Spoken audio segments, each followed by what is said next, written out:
and then I'm on the road. You know what I'm saying? Like I'm on the road like that, and to say that my wife got to go and work a full-time job, come home, be a mother, and then try to assist my mom. Yeah, that's too much to ask of her. But That's too look, much to ask of but her. Like, look, but look at But how our if it was society what about if got it was us. her own mother? Would I she mean, do it for her own mother?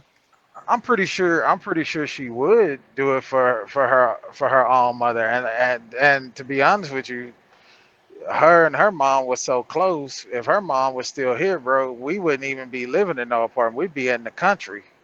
Like we'll be out there in Arcola, Rose Sharon area, still living out there. Like, her mom had already made that known. Look, y'all can get married or do whatever y'all want to do, but I need you know how families like that is. Yeah. Yeah, I need my baby close by, so we would probably have a trailer house or something like that on the property somewhere. Like we wouldn't even yeah. be in the city. So, We'd but still be look, I out want here in y'all the to. country. I want y'all to see though, see with even with your testimony and your story, it shows the system because you're on the hamster wheel. We're running around. We have to pay all these bills. We have to take care of all this stuff, and that's the Mhm. reason why we don't have time to take care of our elderly.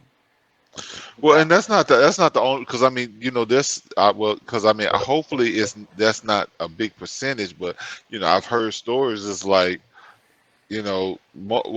some people just don't give a shit about their parents. Like even the ones that was well taken care of. Yeah, You know what I'm saying? Like Some people feel like it's they're not their just selfish. responsibility. Some our kids feel society like is some. it's sociopaths. We breed sociopaths, and it's a lot of us. We're so selfish. We're so egotistical. I've heard people say that like they hate kids. Like it's like they hate kids, and I'd be like, to me, that's a really weird thing to say because at some point you were a kid. So would you have hated yourself while you was a kid? Like I don't understand that like at all. Like, but Well, our but I mean, for anyone to really express that type of you know thought process, I mean, they don't necessarily have that much love for themselves.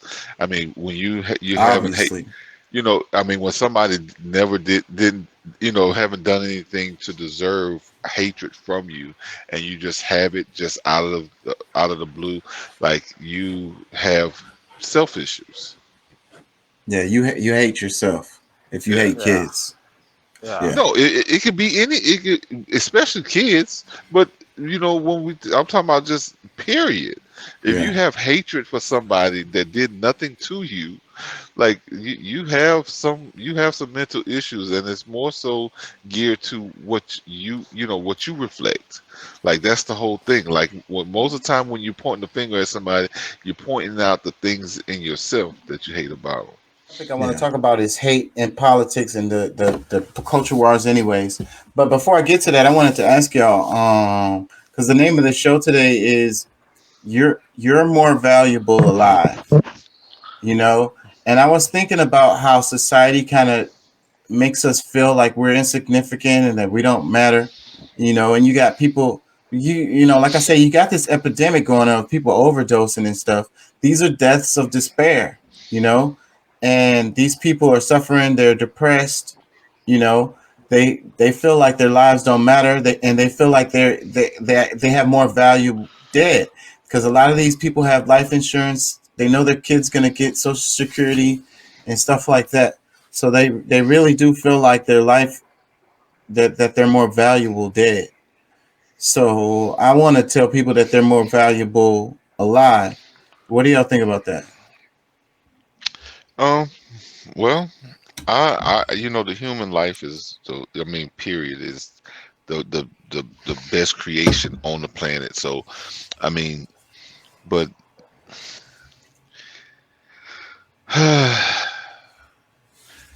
be productive. And like, cause I know I'm the asshole on the show. I get it, but I mean, if you're not being productive, like you're not as valuable as those who are. Okay, yeah. There goes the asshole. I see it now. I'm just saying, but I mean, I understand there's people going through shit. They got you know, their personal issues that they haven't learned to deal with, and you know, the presence of God, or have their purpose hadn't been realized, or something of that sort. I mean, I don't know what people are going through, but Go ahead, Deuce. What you think about it? Pat say some people ain't valuable. Shit, go get up and do something. no, Shit, I no, I mean, unvaluable just ass. just just because they're human, yes, they're valuable. But if we're gonna compare, I mean, some people just not quite as valuable as others. Mm. That's what I said.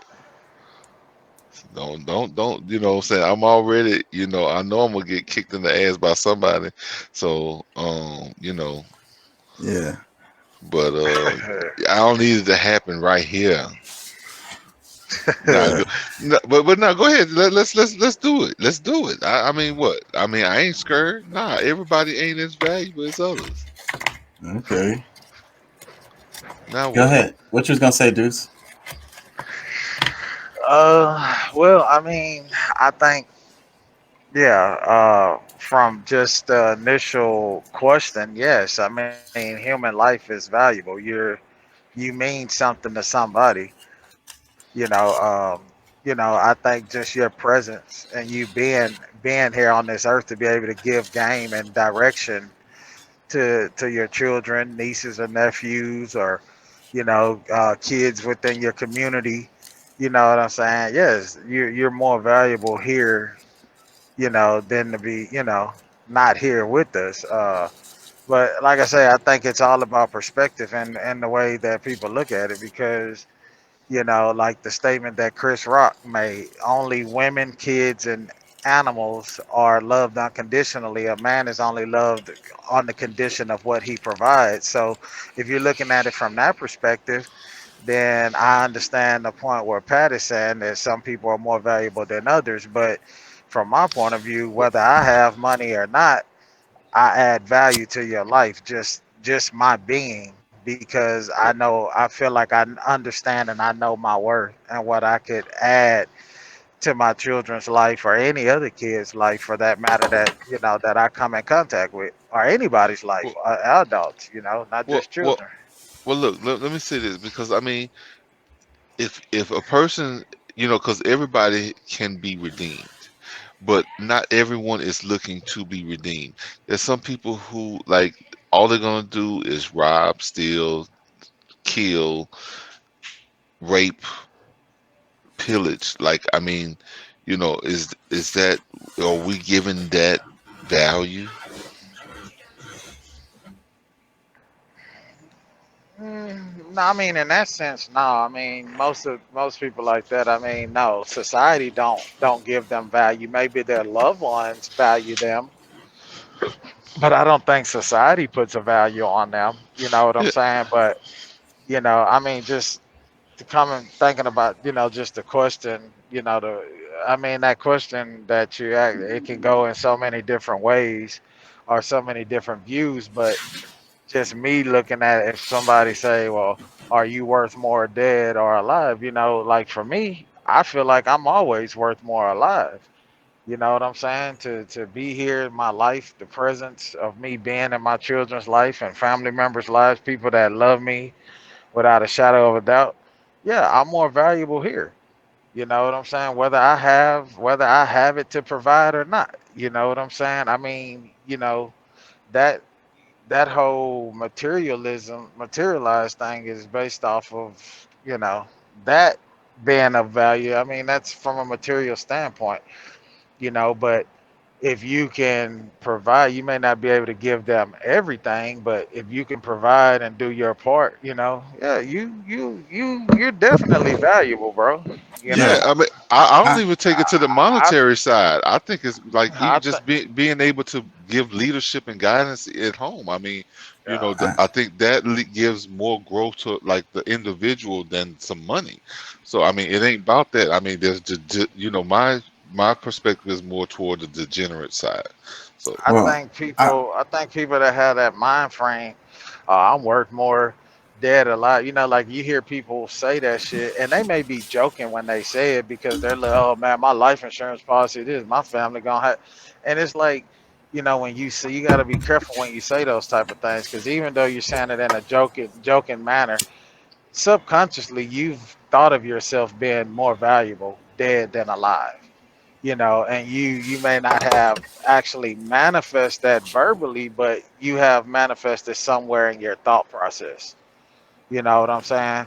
And so for me, it's like, nah, my value is here.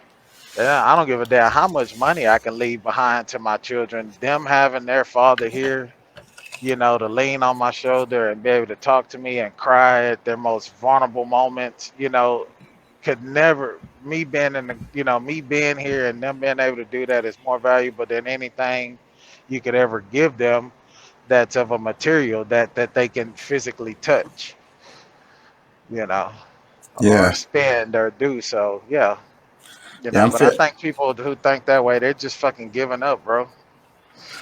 I'm feeling all of that you're saying, Deuce.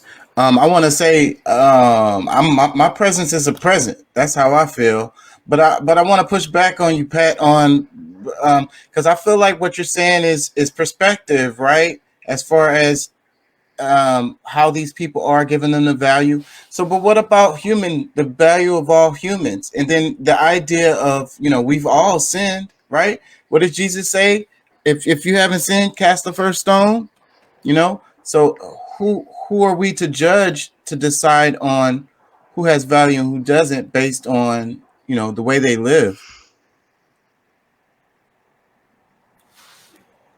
I think in society we all do that shit though, bro. You think about it, nigga. If you wake up, let's just say right now you doing this show, and after this show, you want to go to Jack in the Box and get you some tacos and a breakfast jack and a fucking iced coffee from Jack in the Box, and you go out there and the nigga then bust your fucking windows on your car, then tore your whole console apart, and took your catalytic converters, you gonna be like, man, I would kill this motherfucker. Yeah, This piece of bitch, shit ass yeah, motherfucker.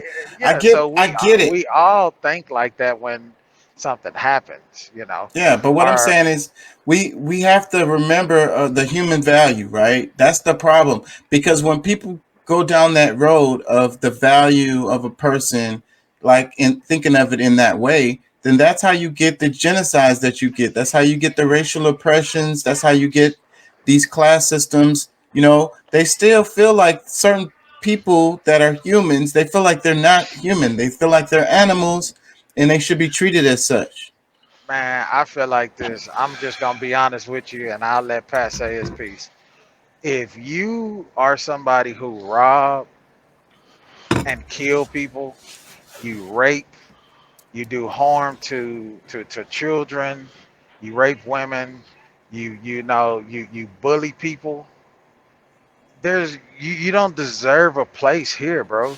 You know what I'm saying? Because it's one thing to rob me and I give you everything, just willingly give it, and then you turn around and shoot me in the fucking head and kill me. I've given you everything you asked for. Now you're gonna kill me?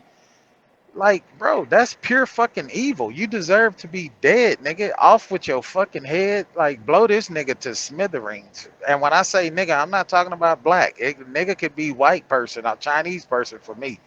But you don't, in my personal beliefs, you do not deserve to be here. You're taking the innocence of a child. You know, you're out here, rob like it's like I say, it's one thing to rob somebody, but they get you. Are you going rob break into somebody's house? And you brutally kill the mother and father and rape the children and then still take their goods. That person don't deserve to fucking have life, bro. Like I'm just saying, You like know, because we gotta define this shit because it's pure fucking evil in these streets, bro. my thing is, look, I hear what Chaka's saying about the design of how people become genocidal or whatever, but that's it's not the same thing. Like, you can't lump everything in there because like that, because there's people who what I'm saying, in a genocide, people who did no wrong are getting killed. You know what I'm saying? Like they're Yeah, putting so that's value what on happens people. once you lump everybody into No, groups like that. It's a slippery slope. but we're being specific about who we're talking about, and you're saying that we're doing, or we have the ability because of our thought process to be genocidal because we decided the generous don't deserve to live next to my family. What I'm saying is that's how it starts. Because when you're looking at it like that, and you start, you'll we all You, automatically simplify things, and so we're I gonna we're gonna group them because, like, let's no, say it's just the no, we're men not. No, who are we're doing not. it. No, we are not. You will. You are. But see, because my thing is that okay, when it really comes down to it, if something happened to your wife, your children, your daughter, your son, or anything like that, you gonna be ready to handle that yourself. For So sure. you can't be on both sides, and because I mean we talking about an ideal to some extent. Neither one of us are really looking at trying to extinguish anybody, but at the same time, when we talking about the qualities of a man, like the value system, we got to mark it correctly. Yeah. Let me ask you this here. There was a news story. There's been quite a few news stories, and I hadn't watched the news, but my wife, she watches the news. When we talk at night. But there was a news story that popped up out of Texas City. Two CNA workers at a nursing home assaulted an elderly man who has one leg that has been amputated. This is an elderly person who's paying, his family is paying for a service. They realized that something was going on, and they put a hidden camera in his room and caught these two women, basically beating him while he's down on the floor. This guy is fucking helpless. I saw This is that an clip. elderly man. So do you think at the end of the day, like, you know what I'm saying? Like, to me, it's like, come on, bro, that's somebody that's helpless. And I regard elderly to children because as elderly, when they reach a certain point, they go back to childlike mind, Yeah, in they the are. way Well, that they yeah, become a child all over again. You know what But I'm but saying? And it's let me but tell like, you. the helplessness. I mean, because yeah, like Let me. anyone that's helpless, like and you taking advantage of that, like I don't care if it's even just stealing checks out of they or taking cash out of their wallet, like that's abuse of your power because you know that even if they saw you do it, they couldn't stop you. It's super fucked up story. But let me tell you what I was thinking when I saw that clip. He had a pamper on and shit. Um, why does our society put our elderly to into these homes anyways? Um, Hey, why you why do know, we even do this? And then it's like we have this other person taking care of them, and like it's all corporatized and shit. You see what kind of service we get from other corporate entities or whatever. What kind of service do you think you're gonna get when you're giving your loved ones away to this corporation for them to take care of? You get what I'm saying? That's what I was thinking about when I saw that clip. I was like, this just shows, like, this is a fucked up story. It's horrible. But the beginning, that what is the root cause? The root cause is us, our fracturing of our social structure, in that we don't have our elders in the home. We don't have them close enough to us, to help with the kids, to teach them, to talk to them. Because even if yeah, they're to the point where leg is messed up, a lot of these old people, they still be there mentally. They may not be able to, like, care for themselves that much, but they still there mentally. And man, they're a walking freaking encyclopedia. They got all kinds of shit. Just think about us. Like, we was here when 9/11 happened and all that shit. That's in the history books for these kids. But we was there. We saw it. We could tell yeah. stories. Oh yeah, I mean, most of us know exactly where we were when it happened, and what we were doing, and the whole story between one building to the next. But however, like to me, it's like. when we talk about the elderly, like the cultural system, like what we've been taught that is okay is, you know, a big malfunction of our society. Because, you know, when we like the people who took care of us Mm-hmm. as a child, and when they get back around to where their, you know, in their inability to take care of themselves is challenged, and we don't have time for them, like that really says a lot about our own character personally. And So it's I mean, crazy because each one of us is gonna, if we're lucky, at some point, we'll gonna be be in that elderly too. position. Yeah, we'll Yeah. Just woke up. be elderly too. So that's the thing. Like that's my whole thing. I don't know. Our favorite New York man. Today's buses are provided shelter. We will surpass the highest number of people in recorded history in our city.